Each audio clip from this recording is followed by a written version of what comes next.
अस्सलाम वालेकुम नाज़रीन, मेरा चैनल अभी तक सब्सक्राइब नहीं किया तो पहले सब्सक्राइब कर लें और बेल नोटिफिकेशन को भी ऑन कर लें ताकि मेरी हर आने वाली रात 10 बजे न्यू वीडियो आप तक पर वक्त पहुंच सके। आज हम पीरे कामिल नॉवल का पार्ट 2 सुनेंगे जो कि उमैरा अहमद की तहरीर है। 13 साल का वो लड़का इस वक्त टीवी पर म्यूजिक शो सुनने में मसरूफ था। जब तैयबा ने अंदर झांका, बेयकीनी से इसने अपने बेटे को देखा और फिर कुछ नाराजगी के आलम में अंदर चली आई। ये क्या हो रहा है? इन्होंने अंदर आते ही कहा। टीवी देख रहा हूँ। इसने टीवी से नजरें नहीं हटाई। टीवी देख रहा हूँ? फॉर गॉड सेक, तुम्हें एहसास है कि तुम्हारे पेपर्स होने वाले हैं? तैयबा ने इसके सामने आते हुए कहा। So what? इस लड़के ने कुछ खफकी से कहा। So what? तुम्हें इस वक्त अपने कमरे में किताबों के दरमियान होना चाहिए, ना कि यहाँ इस बेहुदा शो के सामने। तैयबा ने उसको डांटा। मुझे जितना पढ़ना था मैं पढ़ चुका हूँ, आप सामने से हट जाइए। इसके लहजे में नागवारी थी। फिर भी उठो और अंदर जाकर पढ़ो। तैयबा ने इस तरह खड़े खड़े इससे कहा। ना मैं यहाँ से उठूंगा ना अंदर जाकर पढ़ूंगा। मेरी स्टडीज पेपर्स मेरा मसला है, आपका नहीं। अगर तुम्हें इतनी ही परवाह होती स्टडीज की तो इस वक्त तुम यहाँ बैठे होते। स्टेप असाइड, इसे तैयबा के जुमले को नजरअंदाज करते हुए बदतमीजी से इशारा किया। आज तुम्हारे पापा आ जाए तो मैं उसे बात करती हूँ। तैयबा ने इसे धमकाने की कोशिश की।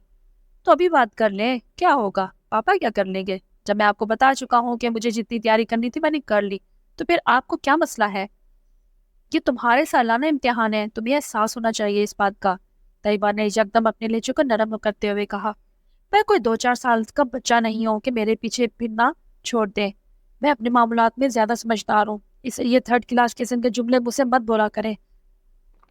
एग्जाम्स हो रहे हैं, स्टडीज पर ध्यान दो, इस वक्त तुम्हें अपने कमरे में होना चाहिए, वगैरह वगैरह। मैं तुम्हारे फादर से बात करूंगी। What are rubbish. वो बात करते करते गुस्से में सोफे से उठकर खड़ा हो गया। हाथ में पकड़ा हुआ रिमोट इसने पूरी कुव्वत से सामने वाली दीवार पर दे मारा और पांच रखता हुआ कमरे से निकल गया। तैयबा कुछ बेबसी और खफत के आलम में इसे कमरे से बाहर निकलता हुआ देखती रही। फिलोमेना फ्रांस ने अपने हाथ में पकड़े हुए पैकेट मेज पर रखते हुए एक नजर हाल में दौड़ाई। पेपर शुरू होने में भी 10 मिनट बाकी थे और हाल में मौजूद स्टूडेंट्स किताबें, नोट्स और नोटबुक्स पकड़े तेजी से सफ़े आगे पीछे करते इन पर आखिरी नजर डाल रहे थे। इनकी जिस्मानी हरकत से इनकी परेशानी और इज़्तिराब का इजहार हो रहा था। फिलोमिना फ्रांस के लिए एक बहुत मायूस कुन सीन था। फिर इनकी नजरें हाल के तकरीबन दरमियान में बैठे हुए सालार पर जा ठहरी।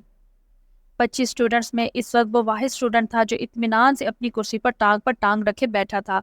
एक हाथ में स्केल पकड़े आहिस्ता आहिस्ता इसे अपने जूते पर मारते हुए इत्मीनान से इधर उधर देख रहा था। फिलोमिना के लिए यह सीन भी नया नहीं था। अपने 7 साल करियर में इन्होंने पेपर्स के दौरान सालार को इसी बेफिक्री और लापरवाही का मुजाहरा करते हुए पाया है। 9:02 पर इन्होंने सालार के पास से गुजरते हुए इसे MCQs पर मबनी ऑब्जेक्टिव पेपर थमाया। 30 मिनट के बाद इसे वो पेपर इनसे लेना था।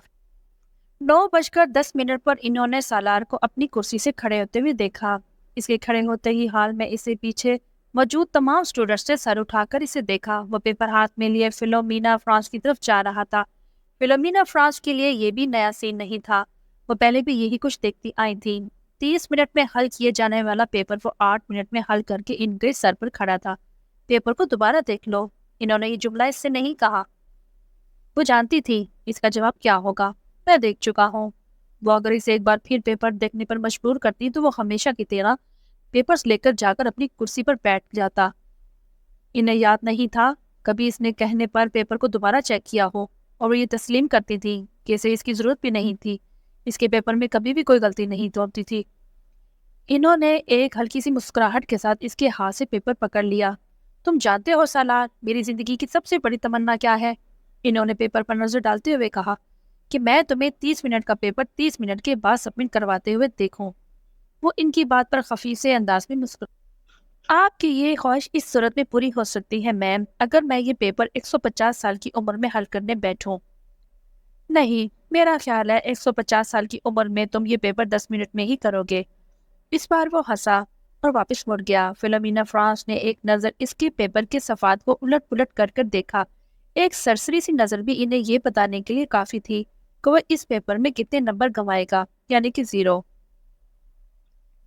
सलमा ने अपनी बेटी के हाथों में गिफ्ट पेपर लिपटे हुए पैकेट को हैरानी से देखा। ये क्या है मामा? तुम तो मार्केट गई थी ना, शायद कुछ किताबें लेनी थी तुम्हें। हाँ अम्मी, मुझे किताबें ही लेनी थी, मगर किसी को तोहफे में देने के लिए। किसको तोहफा देना है? वो लाहौर में एक दोस्त है मेरी, इसकी सालगिरह है, इसी के लिए खरीदा है। कोरियर सर्विस के जरिए भिजवा दूंगी, क्योंकि मुझे तो अभी यहाँ रहना है। लो फिर मुझे ये दे दो पैकेट, मैं वसीम को दे दूंगी, वो भिजवा देगा। नहीं अम्मी, मैं अभी नहीं भिजवाऊंगी, अभी इसकी सालगिरह की तारीख नहीं आई। सलमा को लगा जैसे वो यकदम घबरा गई हो। इन्हें हैरानी है, क्या ये घबराने वाली बात थी? 3 साल पहले इमामा की वजह से इन्हें बहुत ज्यादा परेशानी का सामना करना पड़ा था, इन्हें और इनके शौहर हाशिम को। वो तब अपनी बेटी के बारे में बहुत फिक्रमंद थी, और हाशिम इनसे भी ज्यादा। मगर पिछले 3 साल में सब कुछ ठीक हो गया था। वो दोनों अब इसकी तरफ से मुकम्मल तौर पर मुतमईन थे, खास तौर पर असरत से इसकी निस्बत तय करके। वो जानती थी इमामा असरत को पसंद करती है, और सिर्फ वही नहीं, असरत को भी वो पसंद थी। वो हर लिहाज से एक अच्छा लड़का था। मुझे भी जानती थी कि वो असरत से निस्बत तय होने पर बहुत खुश थी। असरत और इसके दरमियान भी खासी दोस्ती और बेतकल्लुफी थी, मगर बाज दफ़ा इन्हें लगता था जैसे वक्त गुजरने के साथ साथ बहुत चुपचाप होती जा रही है। वो पहले जैसी नहीं रही। मगर अब वो स्कूल जाने वाली बच्ची भी तो नहीं रही, मेडिकल कॉलेज की स्टूडेंट है। फिर वक्त भी कहाँ होता है इसके पास। सलमा हमेशा खुद को तसल्ली दे लेती। वो इनकी सबसे छोटी बेटी थी। बड़ी दोनों बेटियों की वो शादी कर चुकी थी, एक बेटे की भी शादी कर चुकी थी, जबकि 2 बेटे और इमामा गैर शादीशुदा थे। अच्छा ही है कि ये संजीदा होती जा रही है। लड़कियों के लिए संजीदगी अच्छी होती है। इन्हें जल्दी ही अपनी जिम्मेदारियों का एहसास हो जाए उतना ही अच्छा है। सलमा ने गहरी सांस लेते हुए इमामा से नजरें हटा ली। वो छुट्टियों में घर आई हुई थी, और जितने दिन भी वो यहाँ रहती, इनकी नजरें इसी पर मसकूर रहती। पता नहीं ये साजिद कहाँ रह गया, जो भी काम इसके जिम्मे लगाओ बस भूल ही जाता है। इन्हें अचानक अपने मुलाजिम का ख्याल आया, जिसके पीछे वो लॉज में आई थी। बुड़बुड़ाते वो लॉज से निकल गई। यह न्यू ईयर नाइट थी। नया साल शुरू होने में 30 मिनट बाकी थे। 10 लड़कों पर मुश्तमिल 14-15 साल के लड़कों को वो ग्रुप पिछले 2 घंटे से अपने मोटरसाइकिल्स पर शहर की मुख्तलिफ सड़कों पर अपने करतब दिखाने में मसरूफ था। इनमें से चंद ने अपने माथे पर चमकदार बैंड बांधे हुए थे, जिन पर नए साल के हवाले से मुख्तलिफ पैगामात दर्ज थे। वो लोग 1 घंटा पहले पोश के एक इलाके सुपरमार्केट में मौजूद, और वहाँ वो मुख्तलिफ लड़कियों पर आवाजें कसते रहे थे। अपनी बाइक्स पर सवार अब मुख्तलिफ जगह पर चक्कर लगा रहे थे। इनके पास फायर क्रैकर्स भी मौजूद थे, जिन्हें वो वक्तन फक्तन चला रहे थे। 11:15 बजे वो जिम खाना के बाहर मौजूद थे, जहाँ पार्किंग लाइट गाड़ियों से भर चुका था। ये गाड़ियां इन लोगों की थी जो जिम खाने में नए साल के सिलसिले में होने वाली पार्टी में आए थे। इन लड़कों के पास भी इस पार्टी के दावती कार्ड मौजूद थे, क्योंकि इनमें से तकरीबन तमाम के वालिदैन जिम खाने के मेंबर थे। वो लड़के अंदर आ गए। 11:55 हो रहे थे। चंद मिनटों बाद डांस फ्लोर समेत तमाम जगहों की लाइट्स ऑफ हो चुकी थी, और इसके बाद लान में आतिशबाजी के एक मुजाहरे के साथ नया साल शुरू होने पर लाइट्स ऑन होना थी। और इसके बाद तकरीबन तमाम रात वहीं रक्स के साथ साथ शराब पी जाती, जिसका एहतमाम नए साल की इस तकरीब के लिए जिम खाना की इंतजामिया खास तौर पर करती थी। लाइट्स ऑफ होते ही वहाँ एक तूफान बदतमीजी का आगाज हो जाता था, और वहाँ मौजूद लोग इसी तूफान बदतमीजी के लिए वहाँ आते थे। 15 साला वो लड़का भी 10 लड़कों के इस ग्रुप के साथ आने के बाद इस वक्त डांस फ्लोर पर रॉक बीट पर डांस कर रहा था। डांस में इस कदर महारत थी कि काबिल दीद थी। 12 बजने में 10 सेकंड रहने पर लाइट्स ऑफ हो गई, और 12 बजे लाइट्स एकदम दोबारा ऑन कर दी गई। अंधेरे के बाद सेकंड्स गिनने वालों की आवाजें अब शोर और खुशी की कहकुओं और चीखों में बदल गई थी। चंद सेकंड्स पहले थम जाने वाला म्यूजिक एक बार फिर बजाया जाने लगा। वो लड़का अब अपने दोस्तों के साथ बाहर पार्किंग में आ गया, जहां बहुत से लड़के अपनी अपनी गाड़ियों के हॉर्न बजा रहे थे। इन्हीं लड़कों के साथ बियर के कैन पकड़े वो मौजूद एक गाड़ी की छत पर चढ़ गया। इस लड़के ने गाड़ी की छत पर खड़े खड़े अपनी जैकेट की जेब से एक बियर का भरा हुआ कैन निकाला, और पूरी कुव्वत से कुछ फासले पर खड़ी एक गाड़ी की विंडो स्क्रीन पर दे मारा। एक धमाके के साथ गाड़ी की विंडो स्क्रीन चूर चूर हो गई। वो लड़का इत्मीनान के साथ अपने बाएं हाथ में पकड़ा कैन पीता रहा। वो पिछले आधे घंटे से कामरान को वीडियो गेम खेलते हुए देख रहा था। स्क्रीन पर मौजूद स्कोर में कोई खास इजाफा नहीं हो रहा था। शायद इसकी वजह वो मुश्किल ट्रैक था जिस पर कामरान को गाड़ी ड्राइव करनी थी। सालार लॉन्च के सोफे में से एक सोफे पर बैठा अपनी नोटबुक पर कुछ लिखने में मसरूफ था, मगर वक्तन फवक्तन नजर उठाकर टीवी स्क्रीन को भी देख रहा था, जहां कामरान अपनी जिद्दोजहद में मसरूफ था। ठीक आधा घंटा बाद इसने नोटबुक बंद करके सामने पड़ी मेज पर रख दी, फिर मुंह पर हाथ रखकर जमाई रोकी।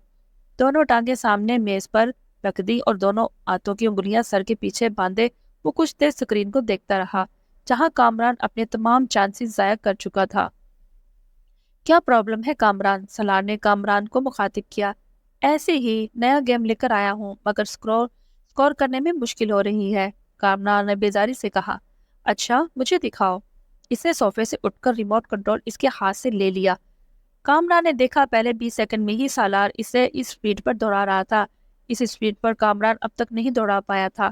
جو ٹریک اسے بہت مشکل لگ رہا تھا وہ سالار کے سامنے ایک بچکانا چیز محسوس ہو رہا تھا۔